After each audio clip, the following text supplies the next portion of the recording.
Hello and welcome, guys, to Posting Reviews with your host, the newbie from Outdoors.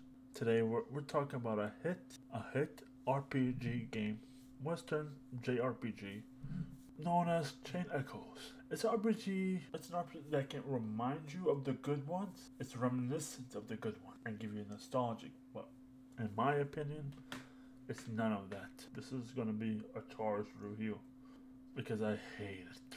I hate what they did. Okay, let's start off with the gameplay.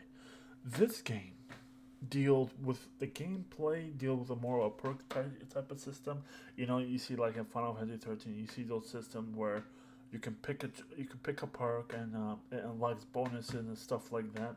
It's basically that type of system, but you select the perks, you defeat certain bosses, and you get one of the items, or you complete the reward board. You get a certain item that you can use it to pick a perk. It's basically, other games have done it before. It's just basically that system without the level up to traditional RPGs, traditional JRPGs. You know what I mean? And then to me, that felt like I wasn't advanced. You advance as you get more weapons.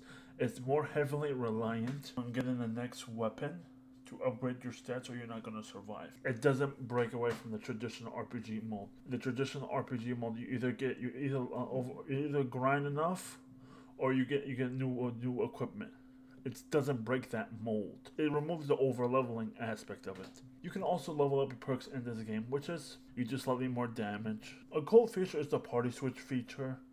Where you can switch your parties out instantaneously, and you don't have to wait a turn once you switch out your party. You can use them right away. You can't switch out if they're knocked out or unconscious, of course. But it is that there's specific materials you can collect, which is basically like junk, and if you sell those junk, you unlock access to specific items, basically collectible items. You collect this amount, you sell it. You get access to, there's a list, you can purchase more specialized gear. It's pretty much useless until the end game, where you can get the ultimate armor, ultimate weapons, ultimate accessories, and stuff of that nature. They do have a class system, but it's more of a collectible type of system. It's not needed at all. It's more of I feel like it's post game than anything else. They do have like one of those sky armors. They have a sky armor system. It's basically during the mid game, you're usually in the sky armors. Let's be brutally honest. It does you 10 times more damage and stuff like that. This game, yeah, it's more. Let's talk about It's more like that. You just do 10 times more damage, and after the midpoint of the game, you're 99% in the sky armors. It's heavily reliant on the sky armors. You can speed up the battles up to 2 times speed. No, not even 2 times. I think it's 1.5. There's this overdrive system where the overdrive system, basically you have a bar at the top left. You have an arrow.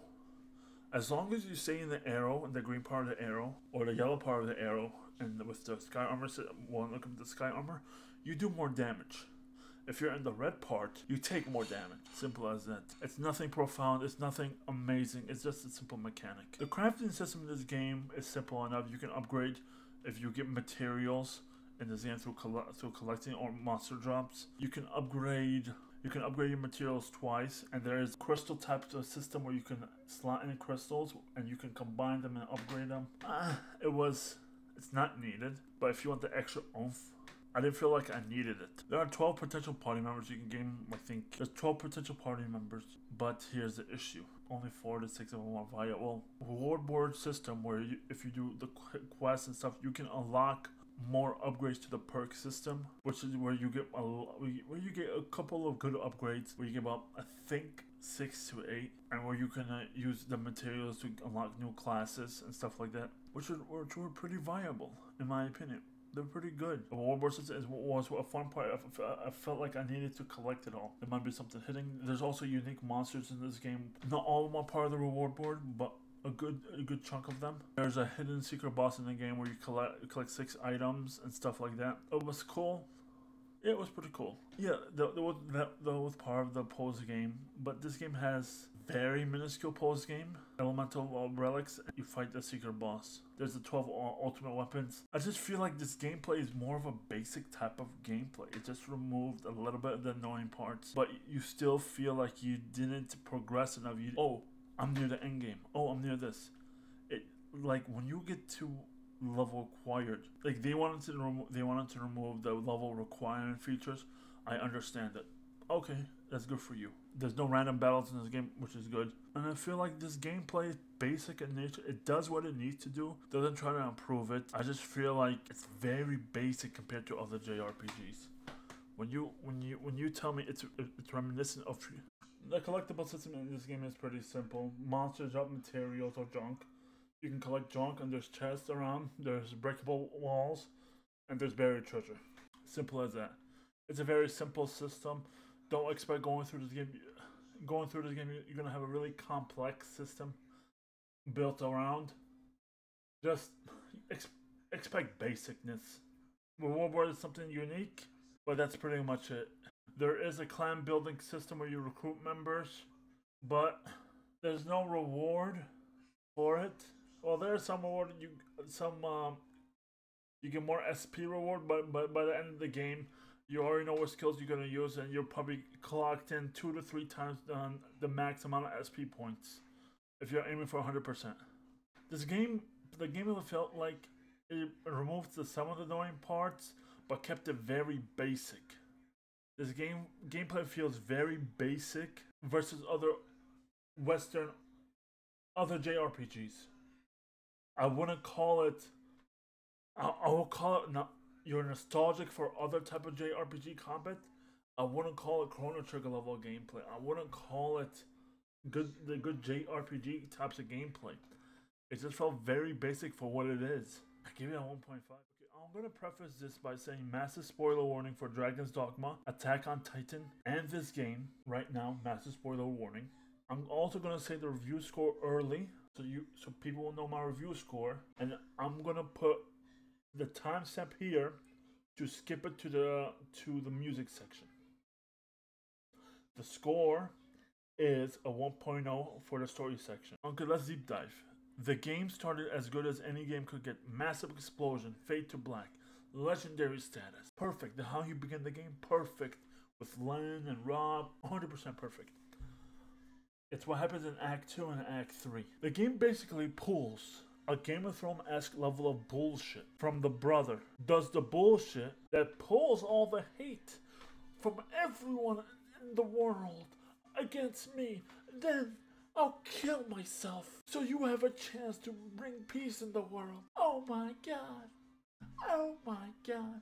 What? Oh my god. Off with that shit. Screw off with that shit. That shit is horrible.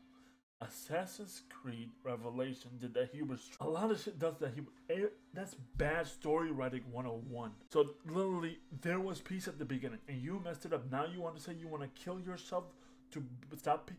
There was peace already, and you wanted war, and that's your excuse when you literally killed all your generals not even 10 minutes earlier? Like, what? Where's the logic? Tell them you can leave. He literally killed 10,000 people and then starts that bullshit of peace. What the is wrong with you? The main character, right, killed himself because he wants to be free. Gives some bullshit excuse that didn't appear barely nowhere in the game, and basically wanted to be in a bird. He did the errand. I wanted to be free, but he didn't have the Aaron backstory. He didn't have the Aaron back. They tried to do Dragon's Dog, but Dragon's Dog want to try to.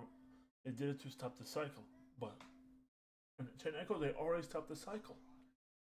So why did you make that decision? No indication of it happening at all. There's no indication of it happening at all. The Golgotha place that Glenn was talking about only mentioned twice, and no one was talking about the backstory of Glenn. There's no backstory of Glenn when he lived at Golgotha, and just there's no flashback, there's no nothing, there's none of that. I just don't understand this game. I just don't understand the choice, the logic of. You want to know who he gave his godlike powers at the end of the game? Spoilers. I already told you spoilers, massive spoilers, so I don't care. You know who you gave me? The guy who basically wanted to kill the big bad of the game, in which they took over his body because he wouldn't listen. The guy who killed one of the 8 kings before the big bad took over his body because he wasn't the chosen one. The guy who literally brought down the church in this game by supplying the location of where they were located and killed thousands of people probably because I don't believe it. 1,000 people, children, innocents. The guy who wanted to capture best friends and hostages. That's who you give godlike powers to. That's the level of bullshit this game tried to pass. I don't deal with that bullshit. You ruined basically a god tier level of JRPG for not finishing it, for not building backstory. You have to build it up to that, because if you just do it, people are gonna be pissed off. Like, that does not make sense. Why? We know why Aaron. We know why Aaron did it. There was backstory, there was enough flashback, there was enough evidence to see him. When you realize in the end there's enough things to do it, there's enough evidence to do it. That's why he did it. There's enough evidence. And what happened to the vein inside of Killian's body? What the life? We don't know. Oh, they're dead. I'm gonna kill them. What does that mean? They're not dead then? So we just did. What does that mean? Like, I'm so confused. I'm so confused how we got to this point. The stupid ending with one of the main antagonists, the brother, and the ending with Killian is one of the most horrible things you can do with basically a legendary JRPG. They literally destroyed the game because they didn't know how to fuck correctly. They didn't know how to build backstory so people can actually give a fuck. They took a good Act 1, good Act 2, some parts of a good Act 3, and destroyed and annihilated, and took a shit on it on top of that. Dragon's Dogma did it even better. To break a cycle. They didn't have to break it. The cycle was already broken if Killian just died. Because this game is cruel. This game is not a goody two-shoes type of game. This game has people dying. And you're going to give a goody two-shoes ending? People don't like goody two-shoes ending in a dark type of fantasy game. This is a dark game. People don't like goody two-shoes and basically war. People don't like goody two-shoes type of game in this type of setting. People like realistic. People like this. People don't want to give... In this type of game, there's no such thing as second chances. There's none of that goody two-shoes type shit. Don't do that shit. Don't give me that second chance bullshit. This is not that type of game. This is not the type of thing. You don't have someone who betrays you basically 3 times. Or basically betrayed someone, betrayed another group, and betrayed another group. Betrayed you, betrayed the church to basically annihilate them because he got the stone of massive destruction, and betrayed one who saved his life, basically saved him. A game with a legendary beginning, mostly good middle, and horrible ending. I believe an ending, in my personal opinion, I believe an ending can destroy a game if done horribly. Figuratively destroy a game, and that's what this game did. And this is why it deserves a 1.0. For the bullshit they did, how they didn't close up the ending in a way that's masterpieceful. Okay, let's talk about the music. The music is really, really good. I was really bopping to the game throughout my whole experience. I could see myself buying the soundtrack. It feels like there was still some audio bound. It felt like too loud. I had to raise it to 1 or 2. It's still too loud. It's a 2.0. Okay, let's talk about the performance. I had hang-ups a good amount of time once I started a game or a battle, which was weird. Whenever I started it, which was weird, it shouldn't have hang-ups even if I'm using an HDD hard disk drive. It shouldn't hang up. I don't think it's that big of a game to hang up. Whenever I opened it, it's hanged up at the start of the battle or stuff like that. And corrected itself, which was weird. Otherwise, it's really good. 2.0. Performance was amazing. 2.0. Other than that, 2.0. Chain Echoes is priced at MSRP $24.99. What you have is a game that's $10 more than most indie games are. Indie games are usually set up about $5.15. What they're saying is, we believe our game is worth more than most indie games out there. This game did not fulfill that mark in my own opinion. It feels like a $10 to $15 game because of how the story ended. Because in JRPGs, RPGs, Dragon Age, Mass Effect, Chrono Trigger, Octopath Traveler, Dragon Quest, all these games, the story is intrinsically tied to them. The story is their beating heart, while the muscles are the gameplay. And this beating heart failed to beat by the end of Act 2 and some of Act 3. It failed to beat. And that's what happened. It failed to beat what is needed. The blood failed to reach the heart. It failed. And the price point should have been $15 at the maximum. Hell, I wouldn't even say $13. The story failed. The story failed. They ruined a beautiful story. It deserves a subtraction of 1 from the total score because it fell off how bad the story was. And the gameplay was basic as well. And I'm subtracting 1 point score because the music performance was pretty good, and gameplay was somewhat good. But in basic, I think it deserved a subtraction of 1.0. This game felt like a waste of time when I was after I was done 100% in it, and that happened at the end game. I did everything before the end game. I spent 41 hours on this game, and I feel like I wasted it. If I feel like I wasted my 41 hours to 100%, you have a problem because I love 100% again. Simple, you don't, and it doesn't even need to be that good. It just doesn't have to be that bad. That's all you have to do. Don't make a horrible ending. Make it make sense in that dark world. It didn't make sense. It did not make sense. It would have been better. That's horrible story writing. I would have literally quit that instant. The moment I found out the game ended like that, quit that instant. I don't like that goody two-shoe ending in a dark type of game where you see people hanging in some of the cities. Gameplay, music, performances, decent and good. Music performance, A1. Gameplay, basic, but what can you expect? The game deserves a 5.5 as its final score, minus a 5.5. This 5.5 feels like what this game deserves.